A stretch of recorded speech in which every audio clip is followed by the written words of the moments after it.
Hello, आज आपण एक नवीन प्रश्नाचे उत्तर उलगडत आहोत, जे आपल्यापैकी अनेकांनी अनुभव घेतलेला आहे। आपल्या पायांना कधी ना कधी अचानक मुंग्या का येतात? चला तर ह्याच्या मागे काय रहस्य आहे ते आपण शोधूया।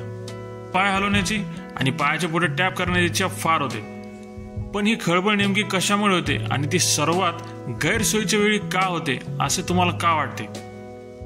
प्रथम आपण आपल्या चप्पल किंवा शूज याबद्दल बोलूया।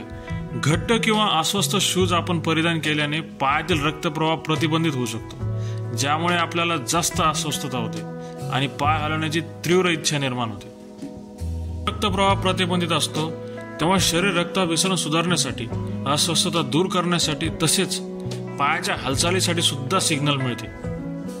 दीर्घकाळ बैठक असो, बऱ्याच वेळापासून टीव्ही बसून बघत असो किंवा बसून राहिल्याने पायामध्ये ब्लड सर्क्युलेशन प्रॉपर होत नाही, ज्यामुळे ती अस्वस्थ भावना निर्माण होते।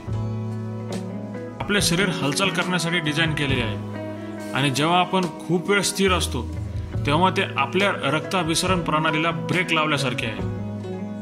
आता आपण रेस्टलेस लेग सिंड्रोम बद्दल बोलूया। या न्यूरोलॉजिकल स्थितीमुळे पायांमध्ये असुविधाजनक संवेदना होऊ शकतात, ज्यामुळे तुम्हाला पाय हलवण्याची तीव्र इच्छा निर्माण होते। तणाव, कॅफीन आणि काही औषधं यासह विविध घटकांमुळे रेस्टलेस लेग सिंड्रोम ट्रिगर होऊ शकतो आणि तुम्हाला ही स्थिती जाणवत असल्याची शंका असल्यास त्वरित डॉक्टरांचा सल्ला घेणे आवश्यक आहे।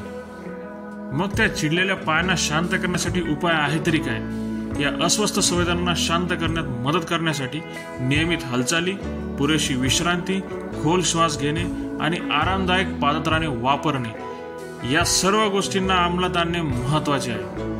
शेवटी आपल्या पायांना विविध कारणामुळे त्रास होऊ शकतो। असुविधाजनक शूज पासून ते दीर्घकाळ बसणे आणि अगदी काही वैद्यकीय परिस्थिती यांचे ट्रिगर समजून घेऊन निरोगी सवयी अंगीकारून आपण त्या त्रासदायक वेदना आपल्या शरीरापासून दूर ठेवू शकतो। त्यामुळे तुमचे शरीर तुमच्यासाठी नक्की आभारी राहील। व्हिडिओ आवडला असेल तर नक्की लाईक करा, शेअर करा आणि चॅनलला नवीन बघण्यासाठी आला असाल तर सबस्क्राईब करा।